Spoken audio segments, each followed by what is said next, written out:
Hi hello ನಮಸ್ತೆ. ನಾನು ನಿಮ್ಮ ಪ್ರೀತಿಯ ಕನ್ನಡತಿ ಶ್ರುತಿ. ಎಲ್ಲರೂ ಹೇಗಿದ್ದೀರಾ? ನಾನು ಕೂಡ ತುಂಬ ಚೆನ್ನಾಗಿದ್ದೀನಿ. ಇವತ್ತು ಗಂಡ ಹೆಂಡತಿ ನಡುವಿನ ಮತ್ತೊಂದು ವಿಷಯದ ಬಗ್ಗೆ ಮಾತಾಡೋಣ ಬನ್ನಿ. ಅದೇನು ಅಂತ ನಿಮಗೆ ಆಲ್ರೆಡಿ ತಮ್ನೈಲಲ್ಲಿ ನೋಡಿರ್ತೀರಾ. ಅದೇನು ಅಂತ ಇವಾಗ ಆ ವಿಷಯದ ಬಗ್ಗೆ ಮಾತಾಡೋಣ. ಗಂಡ ಹೆಂಡತಿ ಸಂಬಂಧದಲ್ಲಿ ಮತ್ತೊಂದು ಮುಖ್ಯವಾಗಿ ಇರಬೇಕಾದಂಥ ವಿಷಯ ಏನಪ್ಪ ಅಂತಂದರೆ ಸಂವಹನ. ಸಂವಹನ ಅಂದರೆ ಇಂಗ್ಲೀಷಲ್ಲಿ ಏನಂತ ಕರೀತಾರೆ ಅಂತಂದರೆ ಕಮ್ಯುನಿಕೇಷನ್ ಅಂತ ಕರೀತಾರೆ. ಕಮ್ಯುನಿಕೇಷನ್ ಆಯಿತು, ಸಂವಹನ ಆಯಿತು. ಹಾಗಾದರೆ ಸಂವಹನ ಅಂದರೆ ಏನು ಅಂತ ನಾವೀಗ ನೋಡೋಣ ಬನ್ನಿ. ಸಂವಹನ ಎಂದರೆ ಕೇವಲ ಮಾತುಗಳ ವಿನಿಮಯವಲ್ಲ. ಅಂದರೆ ಗಂಡ ಹೆಂಡತಿ ಇಬ್ಬರು ಕೂತ್ಕೊಂಡು ಬರೀ ಮಾತಾಡೋದು ಮಾತ್ರ ಅಲ್ಲ. ಬದಲಾಗಿ ಗಂಡ ಆಗಲಿ ಹೆಂಡತಿ ಆಗಲಿ ಒಬ್ಬರು ಮತ್ತೊಬ್ಬರ ಭಾವನೆಗಳು ಮತ್ತು ಅವರ ಆಲೋಚನೆಗಳಾಗಿರಬಹುದು. ಮುಖ್ಯವಾಗಿ ಅವರ ಅಗತ್ಯಗಳನ್ನು, ಅಂದರೆ ಅವ್ರಿಗೆ ಏನು ಅಗತ್ಯ ಇದೆ, ಅವ್ರಿಗೆ ಏನು ಇಷ್ಟ ಇದೆ, ಅವ್ರಿಗೆ ಏನು ಇಷ್ಟ ಇಲ್ಲ ಅಂತ ತಿಳ್ಕೊಂಡು ಅದನ್ನು ಅರ್ಥ ಮಾಡಿಕೊಂಡು ಪೂರೈಸುವಂಥದ್ದು. ಇದೆಲ್ಲವನ್ನು ನಾವು ಹೇಗೆ ತಿಳ್ಕೊಬೇಕು ಅಂದರೆ ಮಾತನಾಡುವುದರ ಜೊತೆಗೆ ಅವರ ಮಾತುಗಳನ್ನು ಬೇಕಾಬಿಟ್ಟಿ ಕೇಳಿಸ್ಕೊಳ್ಳೋದಲ್ಲ. ಈಗ ಗಂಡ ಫೋನ್ ನೋಡ್ತಾ ಹೆಂಡತಿ ಹೇಳೋದನ್ನು ಏನೋ ಹೇಳ್ತಾಳೆ ಬಿಡು ಅಂತ ಕೇಳಿಸ್ಕೊಳ್ಳೋದಲ್ಲ. ಅವರ ಮಾತುಗಳನ್ನ ಬೇಕಾಬಿಟ್ಟಿ ಕೇಳಿಸ್ಕೊಳ್ಳೋದಲ್ಲದೆ ಗಮನವಿಟ್ಟು ಕೇಳಿ ಸಹಾನುಭೂತಿಯಿಂದ ಅದಕ್ಕೆ ಪ್ರತಿಕ್ರಿಯೆಯನ್ನು ನೀಡುವಂಥದ್ದು. ಮತ್ತು ಗಂಡ ಹೆಂಡತಿ ಒಬ್ಬರು ಮತ್ತೊಬ್ಬರ ಮಾತಿಗೆ ಗೌರವವನ್ನು ಕೊಡೋದು ಮುಖ್ಯ ಅಂತ ಹೇಳ್ಬೋದು. ಉದಾಹರಣೆ ಕೊಡೋದಾದರೆ, ಹೆಂಡತಿ ಆದವಳು ಗಂಡನ ಹತ್ರ ಹೋಗಿ, ರೀ ಇವತ್ತು ನಾನು ತುಂಬ ಕೆಲಸ ಮಾಡಿ ಸುಸ್ತಾಗಿದೆ ಅಂತ ಹೇಳಿದಾಗ, ಗಂಡ ಆದವನು ಅದು ನಿನ್ನ ಕೆಲಸ ತಾನೇ ಮಾಡು ಅಂತ ಹೇಳಿದಾಗ ಹೆಂಡತಿಗೆ ಎಷ್ಟು ಬೇಜಾರಾಗುತ್ತೆ ಅಲ್ವಾ?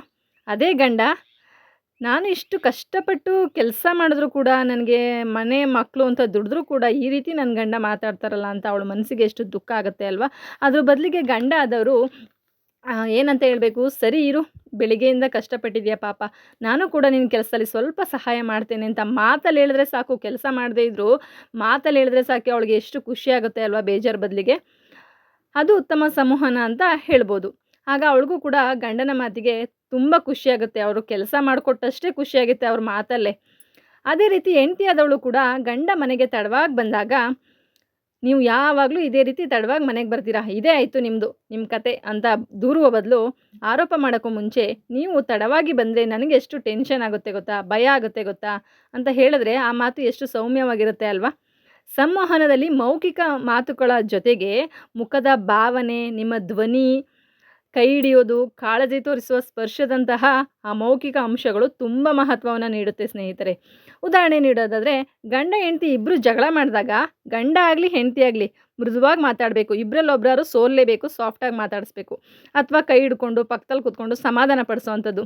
ಈ ರೀತಿ ಮಾಡಿದಾಗ ಗಂಡ ಹೆಂಡತಿ ಸಂಬಂಧ ಮತ್ತಷ್ಟು ಗಟ್ಟಿಯಾಗುತ್ತೆ. ಪ್ರತಿದಿನ ಇಬ್ಬರು ಸಹ ಸ್ವಲ್ಪ ಸಮಯ ಕೂತು ಶಾಂತವಾಗಿ ಮಾತಾಡಿ ಉತ್ತಮ ಸಂವಹನ ಅಂತ ಹೇಳ್ಬೋದು. ಇದು ಶಾಂತವಾಗಿ ಮಾತಾಡೋದು ಕೂಡ. ಗಂಡ ಮತ್ತು ಹೆಂಡತಿಯ ನಡುವೆ ಮುಖ್ಯವಾಗಿ ಧನ್ಯವಾದ ಮತ್ತು ಕ್ಷಮಿಸಿ ಎನ್ನುವ ಪದಗಳನ್ನು ಆದಷ್ಟು ಬಳಸಿ, ಆಯಿತಾ?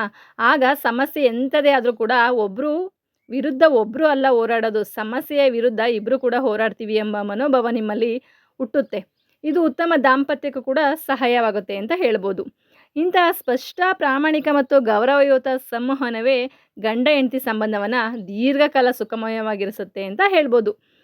ಇದಿಷ್ಟು ನನಗೆ ತಿಳಿದಿರುವಂಥದ್ದು. ಗಂಡ ಹೆಂಡತಿ ನಡುವೆ ಸಂವಹನ ಬೇಕಾ ಬೇಡವಾ ಅನ್ನೋದನ್ನು ನೀವು ಕೂಡ ತಿಳ್ಕೊಳ್ಳಿ.